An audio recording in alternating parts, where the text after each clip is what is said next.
Today we're going to be reviewing the board game Secret Hitler. It's a game that reminds me a lot of the social party game called Mafia. So let's go ahead and get started by talking about the contents of the box. When you open the box for the game Secret Hitler, you will find 3 boards that are used to track your game progress. The number of players dictates which board you are to use. You also receive a deck of small and yet sturdy cards used as policies that are passed during the game. You also get 2 placards that show who is the president and chancellor for each round. Also 10 envelopes to secretly share the rules to each player.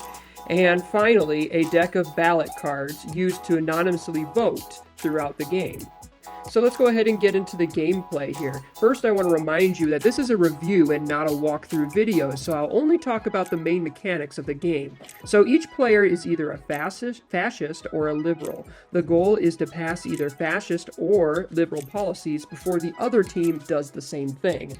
Fascists want to pass fascist policies, and liberals want to see liberal policies passed. The game is played in rounds. Each round starts with deciding who the president and the chancellor will be. The role of chancellor moves each round from player to player in a clockwise motion, and then the chancellor for that round will decide, or at least nominate, the president for that round.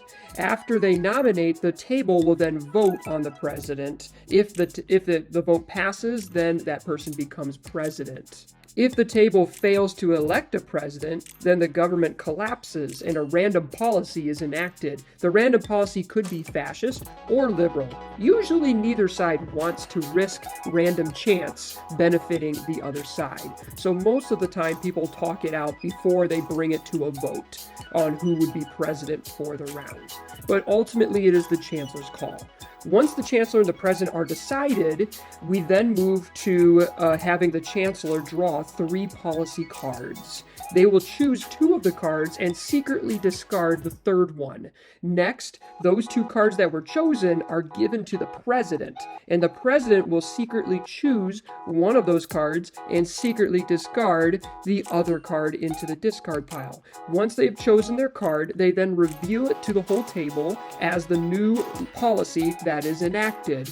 Usually there's a lot of discussion at the end of rounds, with many people throwing accusations around about who they think is a fascist, because again, we don't really know who the fascists are at the table. For example, a president might claim to be a liberal, but that they were forced by the chancellor to pass a fascist policy because they were given only fascist policies to choose from. So you can see that kind of line of play happening about who you think is the fascist, or maybe they aren't. You have to kind of read people to figure it out. The rounds continue until one side enacts enough of their policies to win the game. So moving on to my rating now.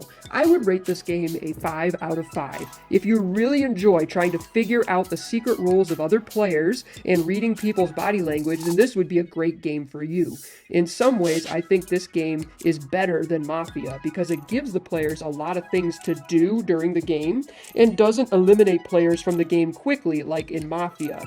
You don't have the feel bad of getting removed from the game in the very first round.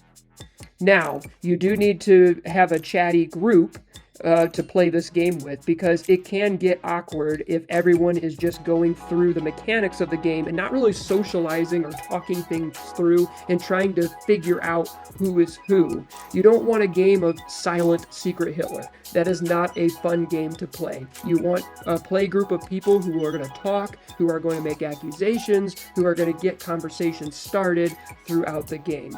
If you have any thoughts about the game Secret Hitler, go ahead and let me know down in the comments below. And thank you for watching.